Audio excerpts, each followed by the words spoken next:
نایاب قلم۔ عاصم ایک نوجوان طالب علم تھا جو پرانی چیزیں جمع کرنے کا شوقین تھا۔ ایک دن پرانی کتابوں کی ایک دکان میں اسے ایک قلم نظر آیا، سیاہ دھات سے بنا، خوبصورت ڈیزائن کے ساتھ، اور ایک لفظ کندہ تھا، ویریتاس یعنی سچ۔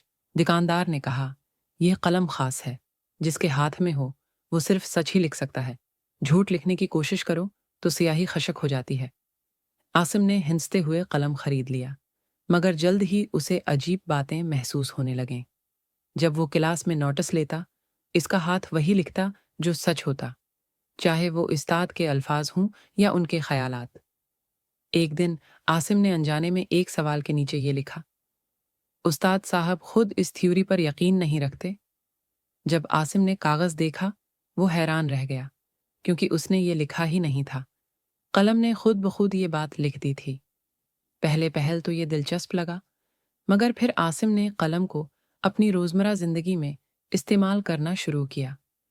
وہ اس سے اپنے دوستوں کے بارے میں، اساتذہ کے رازوں کے بارے میں، اور یہاں تک کہ اپنے والدین کے بارے میں بھی سچ لکھوانے لگا۔ ایک دن اس نے ایک مشہور کاروباری شخصیت کی تقریر کے دوران قلم سے نوٹس لیے۔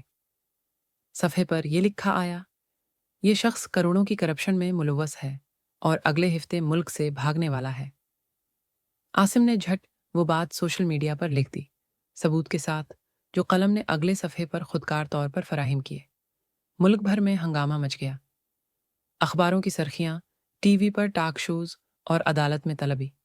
لیکن مسئلہ یہ تھا کہ کوئی یہ ماننے کو تیار نہیں تھا کہ عاصم کے پاس ایسا کوئی قلم ہے جو سچ لکھتا ہے۔ سب نے اسے جھوٹا، جعلساز اور شہرت کا بھوکا کہا، یہاں تک کہ اس کے کالج نے بھی اسے معطل کر دیا۔ ایک دن رات کو جب عاصم اکیلا بیٹھا تھا، اس نے قلم سے سوال کیا، کیا سچ ہمیشہ فائدہ دیتا ہے؟ جواب آیا، نہیں، سچ طاقت ہے، اور طاقت ہمیشہ خطرناک ہوتی ہے۔ عاصم نے قلم کو احتیاط سے ایک ڈبے میں بند کیا اور فیصلہ کیا کہ سچ کو جاننا ایک نعمت ہے، مگر ہر سچ کو ظاہر کرنا ضروری نہیں۔ آج بھی وہ قلم اس کے پاس ہے، بند ڈبے میں، خاموش، صرف تب کھلتا ہے جب کوئی سچ جاننے کی سچی نیت سے اسے پکڑتا ہے۔